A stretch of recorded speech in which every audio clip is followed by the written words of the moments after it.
Good morning or good afternoon, everyone, depending on where you are. This is Jackie Musimeki Oguru, aka JMK, and welcome to Real Talk. Today, we're going to talk about the power of our words. Words, you know that words can either break or make someone. So, we basically need to be cautious about what we say and how we say it.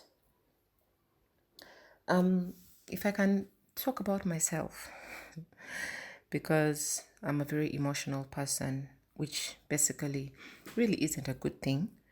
I tend to react to situations at that moment. Like if somebody has annoyed me or if somebody has said something horrible about me, I don't know, first of all, how to keep quiet about it. I will react immediately.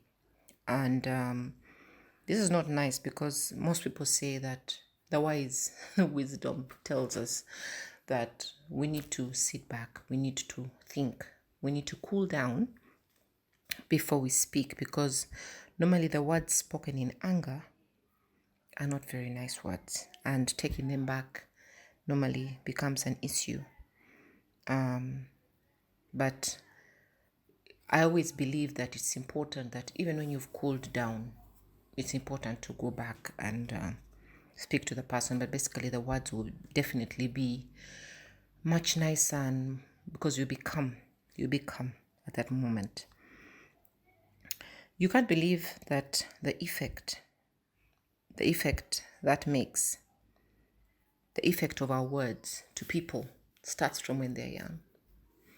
And I'm not going into detail, but there are certain things that people have said to me from when I was young that sometimes come back to me. I recall them and I get a bit sad sometimes, because most of the time the words that you actually remember when you're young are words said to you by either a teacher or your parent or your sibling or your friend. And especially if they're negative words, they tend to hurt. Okay, so let's start with parents to their kids. We have to be very careful about what we tell our children, how we speak to our children, what we say to them, and how we make them feel. Because telling a child you're hopeless, you're bound to nothing, you won't make anything in life, you're stupid, or things like that. Kids never forget these things that we say. So we have to be encouraging to our kids. We have to say that I'm proud of you, I love you, you're going to be a great person in life, you're handsome, you look nice, my goodness, you're growing, you're going to be an amazing man in the future. But again, of course, as a parent, you have to make sure that you work on that with your child. Then teachers to students. I think sometimes teachers take it for granted or think that things that they say to the students don't matter. But we need to remember that teachers are the people that we spend most of our time with, and most people who have been affected in life, you'll ask them, if you're talking to them or counseling them, you'll find out that the word said by a certain teacher affected them, and even it affected them in their studies, and even affected them in their future lives. Then friends to one another. We need to be careful about the things that we say to one another as friends. We need to be sensitive, we need to be genuine, and we need to be cautious, because by the time somebody has decided that you are their friend, then it means that they have decided to open up their heart to you. So the words you said to them are very important. And then siblings to one another. We sometimes have fights as siblings, we sometimes have quarrels, we sometimes have misunderstandings. So the things that we say to one another, we need to try our level best to uplift one another as a family, and especially the fact that this is blood, and because these are people who will never go away in your life, whether you want it or not. These are people that the Lord chose to be in your life. So the things that we say, the way we say it, we need to be calm, we need to be polite. Even when we're asking something, we need to learn to be nice people, because it affects someone in one way or another. And sometimes you may sit down and ask and say, why does this person react in this way? Why does this person decide to keep quiet? Why does this person decide to do A, B, C, D? It is because of the past experiences that they've had. So because of that, they tend to be affected, and they decide to just either go quiet or just be numb. Then husbands or partners to one another, we need to learn that when we are with our husbands or with our wives or with our boyfriends and girlfriends, we need to learn to be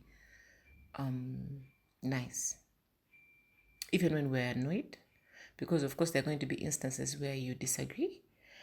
I think we need to learn to think first about what we're going to say before we say it, and then have a nice conversation, or communication basically needs to be very open. So when we think about it, what are the effects that the bad words can have on people? You find that people feel worthless. People feel worthless. They have a low self-esteem, especially if people have been speaking negatively towards them. They become bitter people. They become alone. They are loners, basically. They get depressed. They are always anxious. Such people are always hypocrites. They are not themselves. They're not their true selves, basically. They're never truly happy. And you know the saying when they say hurt people, hurt others. So you find that these people are always lashing out, or even the way they speak to you is in a very rude way. It's because they're basically hurt people. And then if we turn the tables around and say, what is the effect of kind words to people? You find that these people naturally are loving, they're confident, they are happy, jolly people, they are generous, they are nice to be around, they are kind, they are compassionate for others, they have empathy for others, and basically they just have good hearts. You know, they have good hearts because they either decided to forget about maybe the bad things that were said, or maybe the nice words were more, the kind words were more than the bad words said to them, or they just decided that they're not going to focus on the negativity that was in their lives. And that takes a lot of strength. Actually, that takes God. And I think in life, if you've been bullied, or if you've been spoken to badly by your parents, or if your parents said something hurtful to you, or your siblings said something hurtful to you, or your friends even did things to you and said hurtful things, but you decided to change because of the love of Jesus within you, then you can definitely become a very positive and loving person. So let's learn to be kind to people. Let's learn to portray who Jesus was to others and be like Jesus. What would Jesus do today is what I would ask myself. So I think it's time for us to go down on our knees and ask God to forgive us for those words that we might have said to people that might have affected them. And personally, for me, for anybody that I could have hurt who said something hurtful, I'm really sorry. And let us move forward and start being kind in our words, in our reactions, in the things that we do. So I love you all. Have a blessed weekend, and this is Real Talk.